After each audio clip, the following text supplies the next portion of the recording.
नमस्कार, आप देख रहे हैं कल की तैयारी। मैं हूं आपके साथ प्रशांत पांडे। और अब हैरान होंगे कि आज जबकि शुक्रवार है, जब हम हर बार आपके लिए अगले हफ्ते की तैयारी लेकर आते हैं, तो आज कल की तैयारी क्यों? तो इसकी एक खास वजह है, क्योंकि कल यानी शनिवार के दिन स्पेशल ट्रेडिंग सेशन है।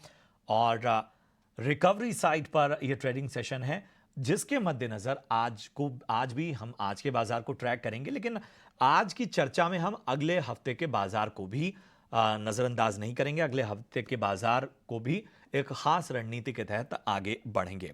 और आज अगर हम बाजार को देखें, तो आप देखिए कि कल के ट्रेडिंग सेशन की तमाम जानकारी हमने आपको दी कि कल किस तरह से ट्रेडिंग सेशंस होंगे और इन सब के बीच में किस किस समय पर यह ट्रेडिंग सेशन होगा, उसकी भी जानकारी। ईटी नाउ स्वदेश, आपका पसंदीदा चैनल, इस तमाम अहम कवरेज में आपके साथ होगा। और इस दौरान जो स्पेशल ट्रेडिंग सेशन होगा, इस दौरान हमारे साथ दिग्गज एक्सपर्ट जुड़ेंगे और हम सभी इस पर बेहतर रणनीति बनाएंगे। चलिए, इन सब के बीच में आज के बाजार को जरा हम देखते हैं। तो बाजार में आज दूसरा दिन था और मजबूती और ज्यादा बेहतर हुई है। निफ्टी करीब 80 अंक चढ़कर 22,470 के करीब बंद हुआ। निफ्टी बैंक की अगर हम बात करें, तो 100 अंकों की यहां तेजी नजर आई।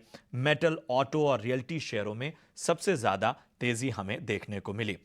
निफ्टी के मुकाबले हमने देखा जो ब्रॉडर मार्केट है, वहां पर तेजी अलग तरह की थी। मिड कैप इंडेक्स आधे परसेंट की तेजी के साथ रिकॉर्ड ऊंचाई पर पहुंचे। स्मॉल कैप इंडेक्स 1% ज्यादा चढ़कर नए शिखर पर पहुंचे। अब इस तेजी के हीरो कौन रहे? सबसे बड़ा हीरो एमएनएम। जिस तरह से महिंद्रा एंड महिंद्रा का शेयर रिकॉर्ड ऊंचाई पर पहुंचा और जिस तरह से मैनेजमेंट कमेंट्री आई, उसने एक अलग तरह का मोमेंटम बनाया और पूरे ऑटो पॉकेट्स को भी एक तरह से पॉजिटिव संकेत दिए, जिसका असर हमने देखा। नतीजों के दम पे भी कई स्टॉक बेहतर नजर आए। एंड्योरेंस टेक, कैंसटेक, इन सभी में बेहतर तेजी नजर आई। टेक्सटाइल स्टॉक्स में हमने देखा बहुत शानदार तेजी नजर आई। इसके अलावा हमने देखा कि बहुत से अहम पॉकेट थे, बैंकिंग कुछ स्टॉक्स थे, वहां पर भी अच्छी तेजी हमें नजर आई।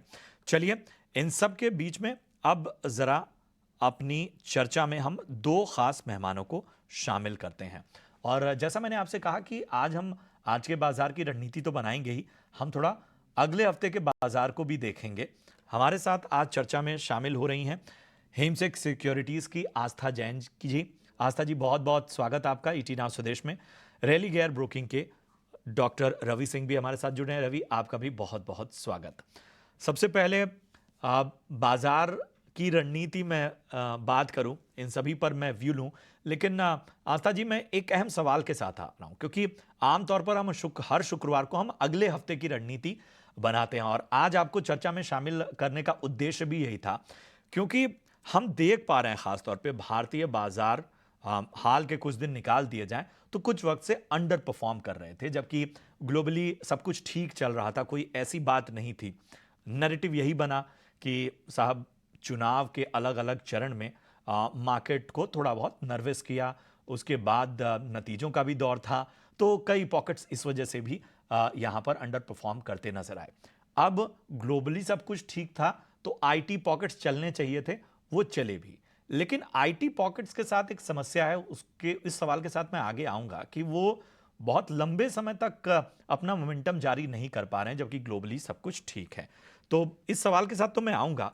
अब आपको क्या लग रहा है कि 4 चरण के चुनाव जब संपन्न हो गए हैं, सोमवार को 5वें चरण का चुनाव है, क्या बाजार इस चुनावी नर्वसनेस से निकलने की कोशिश कर रहा है?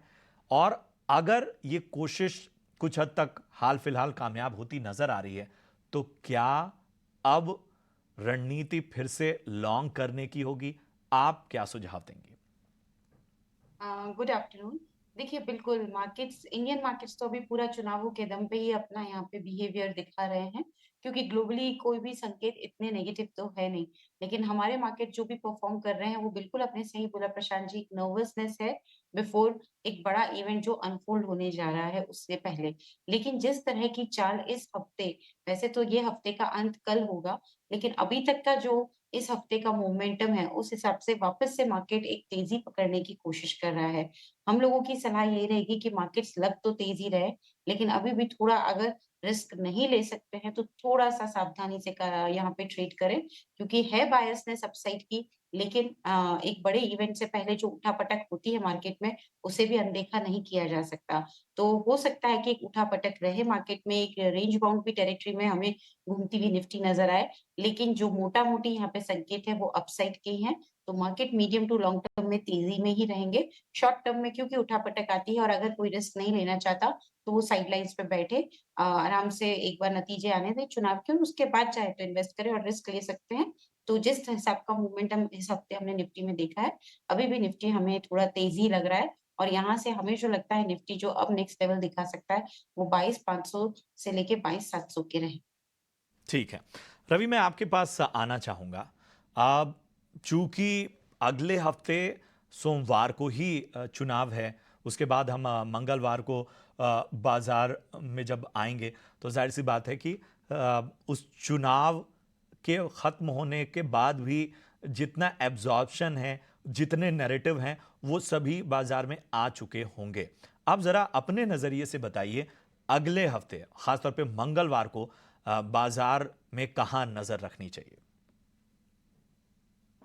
प्रशांत जी, आपने क्वेश्चन वैसे तो बहुत छोटा लग रहा है, लेकिन आंसर इसका बहुत बड़ा है। लेकिन मैं समराइज करने की कोशिश करता हूं। देखिए, सबसे पहले एक बात समझिए। आजकल मार्केट ऐसा चल रहा है जो कि ऑप्शन के राइटर को भी सेटिस्फाई करता है, ऑप्शन के बायर को भी सेटिस्फाई करता है, ऑप्शन सेलर को भी सेटिस्फाई करता है, पुट बायर को भी सेटिस्फाई करता है। तो मार्केट की वोलेटिलिटी यानी उतार और चढ़ाव कुछ ऐसा ही चल रहा है। अब सबसे बड़ी है कि जब इतनी ज्यादा चीजें अगर मार्केट में हो रही हो, तो आपको एक चीज का ध्यान रखना है कि आप कहीं गलत ट्रैप हो गए तो आप सब तरफ से आपको मार पड़ सकती है। तो उसका अच्छा तरीका क्या है कि आप सूझबूझ के साथ यहाँ पर ट्रेड करें। आप सूझबूझ का मतलब सिंपल है कि मार्केट ओपन होते ही फाइट मत करिए, इमीडिएट आपको कूदना नहीं है। मार्केट में थोड़ा सा स्टेबिलिटी हो जाए तो वहां पर आप ट्रेड लेने की सोचिए। मॉर्निंग के 9:15 के ट्रेड को थोड़ा आजकल अवॉइड रखें। अगर जिन को आपने आज स्ट्रैटेजी बनाई, कल में प्रॉफिट आ रहा है, उन्हें बुक करने की जल्दी करें, लेकिन पोजीशन बनाने की जल्दी ना करें। दूसरा, ओवरऑल जहां तक आप डायरेक्शन की बात करें, तो देखिए, मैं बहुत बुलिश हूं मार्केट में, लेकिन मैं लेवल्स का ध्यान रखता हूं और मार्केट के साथ ही उसके ट्रेंड को ही फ्रेंड बनाने की कोशिश करता हूं। इसमें कोई डाउट नहीं है कि बैंकिंग काउंटर यहां से आज ही अग्रेशन दिखा रहे हैं। मेटल ने अभी पहले ही अग्रेशन दिखाना शुरू कर दिया। पावर कंपनीज ने ऑलरेडी पहले से ही अग्रेशन दिखाना शुरू कर दिया है। अब ओवरऑल और दूसरी तरफ अगर जाते हैं तो माइनिंग काउंटर में भी चलते हैं, यानी कि पीएसयूज का बोलबाला पूरे मार्केट में दिखाई दे रहा है। अब अगर आपको पोजीशन बनानी है तो इन्हीं में डिप का इंतजार करना है। 30-35 स्टॉक पीएसयूज के होते हैं, उनको लगा लीजिए और जिनमें थोड़ा थोड़ा करेक्शन मिलता रहे, एड ऑन करते रहिए। इलेक्शन के टाइम तक वैसे भी आपको अच्छा मुनाफा भी मिलेगा। मार्केट में अगर कुछ गिरावट आई, मार्केट में सेंटीमेंट खराब हुआ, तो थोड़ा सा स्टॉक गिर जाएंगे, लेकिन एट लास्ट कुछ दिनों में वापस ऊपर आ जाएंगे। अब निफ्टी के अप्रोच, बैंक निफ्टी के अप्रोच को अगर देखते हैं, जब वोलेटिलिटी इतनी हाई है तो कॉल और पुट की पोजीशन को बाय की साइड से जाइए। अगर आप सेल करने वाले हैं तो सेल करने के साथ में एक चीज का ध्यान रखें कि दूर की दूर की ओटीएम की आप दोनों साइड की कॉल और पुट थोड़ा थोड़ा प्रीमियम वहां पर देकर इंश्योरेंस जरूर लीजिए, क्योंकि अगर इंश्योरेंस नहीं लेंगे तो फंस जाएंगे। तो मुझे लगता है ये अप्रोच रखिए, मार्केट कहीं भी जाए उसके साथ तैरते रहिए, पैसा बनाइए, वही सबसे अच्छा है। ये एक विस्तृत नज़रिया हमारे दोनों एक्सपर्ट का हमने बहुत स्पष्ट तरीके से सामने रखा और उस लिहाज से रखा क्योंकि सोमवार को चुनाव है 5वें चरण के, मुंबई में नज़र रहेगी। इन सब के बीच में आस्था जी, मैं एक सवाल के साथ आपके पास आऊंगा और उसके बाद कुछ दर्शकों के सवाल भी मैं लूंगा जिस पे आप सभी की राय जानना चाहूंगा। आईटी पॉकेट्स का मैंने जिक्र किया, आपने भी माना ग्लोबली सब कुछ ठीक था। आ, सब कुछ ठीक था, उसके बाद भी हमने देखा कि आईटी में सब कुछ ठीक होने का जो रिएक्शन था, जो एक पॉजिटिविटी आनी चाहिए थी, वो भी थोड़ा संभल के आई और थोड़ी लेट से आई। उसमें हमने एक चीज और देखी कि चंद दिन होते थे, 1 दिन 2 दिन 3 दिन ज्यादा जब आईटी पॉकेट्स पॉजिटिविटी में भी चलते थे। उसके बाद फिर आ, सब कुछ ठीक होने के बाद अब क्या आईटी शेयरों पर यह जिम्मेदारी है, क्योंकि बार बार बैंकिंग स्टॉक, सरकारी शेयर, मेटल्स, यही तो बाजार को अब सहारा नहीं देंगे? क्या अब थोड़े जो ऐसे प्लेयर्स रहे हैं जिन पर बाजार ने कभी बहुत बड़ा दांव खेला है, अब उन पर परफॉर्म करने का प्रेशर होगा? जी बिल्कुल, देखिए होगा तो सही प्रेशर, लेकिन आईटी इंडस्ट्री की अगर मैं बात करूँ तो सबसे पहले तो पिछले 10 से 15 साल इस इंडस्ट्री ने बहुत बड़ा बूम देखा है। और हम सब जानते हैं कि जो आईटी इंडस्ट्री है वो ग्लोबली जो फैक्टर्स हैं और ग्लोबल इकोनॉमी है स्पेशली उनसे ज़्यादा ड्राइव होती है, स्पेशली यूएसए और यूरोप। ये 2 इकोनॉमीज़ के फंडामेंटल्स आईटी सेक्टर को बहुत गहरे रूप से प्रभावित करते हैं। तो जिस तरह से अभी यूएसए की इकोनॉमी में थोड़ा इन्फ्लेशन को लेके जो एक बहुत ज़्यादा खिंचाई हो रखी है क्योंकि बहुत लंबे समय से इन्फ्लेशन एक ही दायरे में घूम रहा है, ना नीचे आने का नाम ले रहा है। तो उस हिसाब से अब हम देख रहे हैं कि आईटी इंडस्ट्री के जो भी नतीजे आ रहे हैं, उन पे उनका असर क्लियरली दिखने लगा है। किसमें दिखता है असर? जब हम मैनेजमेंट की कमेंट्री सुनते हैं और स्पेशली जब मैनेजमेंट ये बताते हैं कि जो इनके क्लाइंट्स हैं, उन्होंने कुछ यहाँ पे प्रोजेक्ट्स डिले किए हैं, कुछ डिसीजन मेकिंग डिले हो रही है। तो उस तरह की जब कमेंट्रीज़ आती है, तो वो साफ दर्शाती है कि अभी जो आईटी इंडस्ट्री है, उसमें इतनी बड़ी जब हमने बहुत बड़ा खुशहाली का माहौल देखा था 10-15 साल का, तो थोड़ा-सा अभी एक ठहराव आया है। मेरे हिसाब से इस ठहराव में हमें भी पार्टिसिपेट करना चाहिए, बहुत ज़्यादा जल्दी एंट्री नहीं करने की यहाँ पे कोशिश करनी चाहिए, क्योंकि जब तक ग्लोबल इकोनॉमी यहाँ पे पूरी तरीके से साथ नहीं देती, स्पेशली यूएस इकोनॉमी, तब तक आईटी इंडस्ट्री वापस से उसी शेप में आएगी, उसको आने में समय लगेगा। इस बार भी जिस तरह के भी दिग्गज आईटी स्टॉक्स है, वहाँ पे भी अगर हम देखते हैं तो परफॉर्मेंस कुछ भी इतनी बढ़िया नहीं आई है। तो आईटी इंडस्ट्री की चांस है आने की, लेकिन मुझे लगता है थोड़ा और समय लगेगा और हमें समय देना भी चाहिए क्योंकि यहाँ पे जब तक क्लैरिटी नहीं आती है क्लाइंटों की तरफ से, तब तक कंपनियाँ भी अपने फाइनेंशियल्स में इतनी बढ़िया पोज़ीशंस दिखा नहीं पाएँगी, इतनी बढ़िया परफॉर्मेंस दिखा नहीं पाएँगी। तो मेरे हिसाब से निफ्टी आईटी इंडेक्स ऐसा है जिसके लिए मैं अभी भी यही बोलूँगी कि क्योंकि बहुत टूट गया है, सिर्फ इसी वजह से अभी एंटर ना करें। ये अभी और थोड़ा पेशेंस टेस्ट करेगा, तो अभी रुक जाएँ। मेरे हिसाब से थोड़ा इसको यहाँ पे एक कन्फर्मेशन आने दीजिए तेज़ी की, अभी भी कन्फर्मेशन तेज़ी की नहीं है, उठा-पटक के बीच में ही है। तो तेज़ी की कन्फर्मेशन आए जिसमें कि समय लग सकता है, तो समय दीजिए और अभी इसमें अभी भी हम तो एंट्री ना करने की ही सलाह देंगे आईटी सेक्टर के स्टॉक्स के लिए। बहुत बेहतर नज़रिया आस्था जी आपका, और वाकई जो है कि कहते हैं ना कि एक बेहतर संकेत लंबे वक्त तक किसी पॉकेट ने दिए, और अब शायद हमारी जिम्मेदारी है उसे समय देने की। चलिए बढ़ते हैं आगे, कुछ सवाल ले लेते हैं। विवेक हमारे एक दर्शक हैं, यूट्यूब के जरिए उन्होंने अपना सवाल हम तक पहुंचाया है।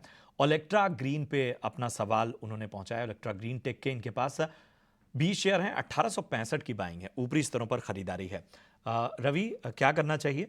1865 की बाइंग ओलेक्ट्रा ग्रीन टेक। देखिए, इस स्टॉक ने तो सरप्राइज किया ही है प्रशांत जी। और मैं आपके साथ इस स्टॉक को बताऊं उससे पहले एक मेरे को बहुत बढ़िया मैसेज आया जिसे मैं आपके साथ शेयर जरूर करूंगा। मैसेज ये आया कि मैंने हम लोग ईटी स्वदेश को इसलिए देखते हैं क्योंकि यहाँ सीधी और काम की बात होती है। तो ये मैसेज अरे वाह, मेरे को आया, बनारस से किसी ने भेजा है और अरे वाह वाह। इसीलिए मैंने आपको किया, क्योंकि उन्होंने ये भी लिखा है कि हम प्रधानमंत्री के उससे आते हैं, कॉन्स्टिट्यूएंसी से। हाँ। तो इसलिए मैंने पढ़ दिया। अरे तो वाह बहुत वाह। बहुत धन्यवाद उनकी तरफ से कि बिल्कुल, आपको हमारी ओर ऐसे से भी उन्हें मैसेज आ रहे शुक्रिया, हैं। और ये भरोसा है, और इसी भरोसे को हम लेकर आगे हमेशा कोशिश करते हैं कि हम बेहतर तरीके से तमाम जानकारियां रखें। इंफॉर्मेशन पे वाकई आज के दौर में हमें फोकस करना होगा। जी रवि, बताएं, राय दें।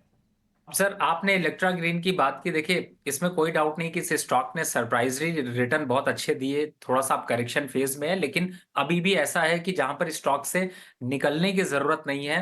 हाँ, खरीदारी का अगर मौका ढूंढ रहे हैं तो आपको दो मौके मिलेंगे। एक, जो इस समय 1690 चल रहा है, ये 1600 के आसपास आता है तो फिर से खरीदारी होगी।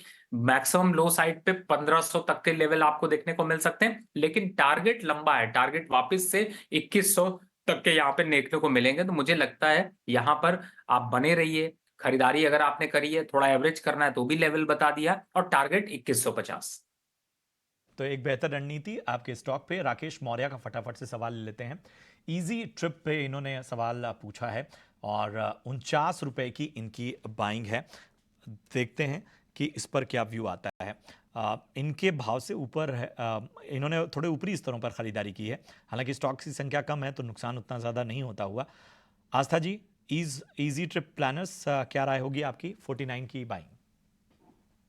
देखिए 49 की बाई है और मेरे हिसाब से ये स्टॉक ऐसा है कि जिस तरह की परफॉर्मेंस हमें देखने को मिल रही है इजी ट्रिप के फाइनेंशियल्स की भी मैं बात करूँ और उससे बड़ी बात ये है कि जो हम आसपास का माहौल भी देख रहे हैं, तो जिस तरह से क्रूज एंड ट्रैवल का यहाँ पे बहुत ज़्यादा विस्तार हो रहा है, काफ़ी ज़्यादा यहाँ पे लोगों का पार्टिसिपेशन बढ़ रहा है, तो ये जो एक सेक्टर है कंटिन्यूअसली डिमांड में रहेगा। अब पर्टिकुलर इस कंपनी की बात करें तो मुझे लगता है कि यहाँ पे भी हमें बढ़िया फाइनेंशियल्स देखने को मिलेंगे आने वाले समय में और मैं यहाँ पे बने रहने की सलाह दूँगी। 49 पे खरीदा है, 44 पे चल रहा है, थोड़ा रुक जाइए, वेट करिए, इसमें पॉसिबल टारगेट अभी इनिशियली हमें 50 से लेके 52 का देखने को मिल सकता है।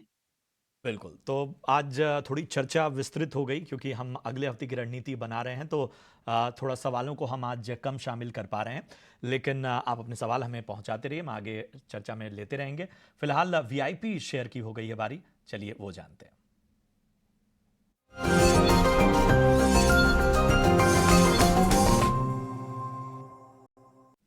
रवि, जरा फटाफट से बताइए, समय कम है, वीआईपी पिक आज आपकी कौन सी है? देखिए, आपने अगले हफ्ते की तैयारी और अगले इलेक्शन इस इलेक्शन के रिजल्ट की तैयारी के हिसाब से दो वीआईपी पिक है। पहला है एनएचपीसी, पहले भी रिकमेंड किया है लेकिन इस समय 98 99 और कल का भी एक मौका है जिसमें आप खरीदारी कर सकते हैं। Immediate target 110, long term target 130, इसके हिसाब से यहां पर खरीदारी की जा सकती। फंडामेंटल और टेक्निकल दोनों पर जबरदस्त है ये स्टॉक।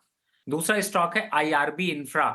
जिस हिसाब से इंफ्रास्ट्रक्चर की ग्रोथ चल रही है उसके हिसाब से 67 68 पर यहां पर बाय बनता है और अपसाइड टारगेट देखते हैं तो 78 के टारगेट यहां पर अचीव होते हुए नजर आएंगे 63 के स्टॉप लॉस से। तो दो वैल्यू इन्वेस्टमेंट पिक जो कि आपके कल की और अगले हफ्ते की तैयारी करती हुई नजर आएगी। जी, आप फटाफट से बताइए, आपकी पसंद क्या है?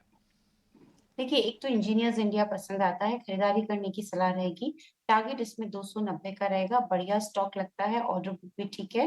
मुझे लगता है 290 तक जाने की पूरी क्षमता रखता है, खरीदारी करनी चाहिए।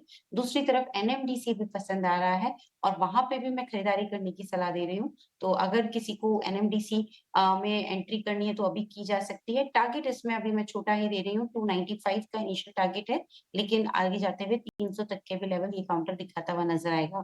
तो इंजीनियर्स इंडिया और एनएमडीसी ये 2 काउंटर्स पसंद आते हैं और दोनों में ही 290 से 300 तक के टारगेट्स हमें देखने को मिल सकते हैं। न्यूस इंडिया, एनएमडीसी 290 और ऊपर के लक्ष्यों के लिए यहां पर खरीदारी की सलाह आपको मिलती हुई आस्था जी की तरफ से। आस्था जी और इसके साथ ही रवि, आप दोनों का बहुत बहुत शुक्रिया इस बेहतर चर्चा में शामिल होने के लिए, और उम्मीद करते हैं बाजार अगले हफ्ते बेहतर संकेत दिखाए। कल के स्पेशल ट्रेडिंग सेशन पे भी नजर रहेगी। ईटीना स्वदेश से जुड़िए, आपको तमाम बेहतर रणनीति यहाँ जानने को मिलेगी। फिलहाल मुझे और मेरी पूरी टीम को दीजिए इजाजत। आप देखते रहिए ईटीना स्वदेश। नमस्कार।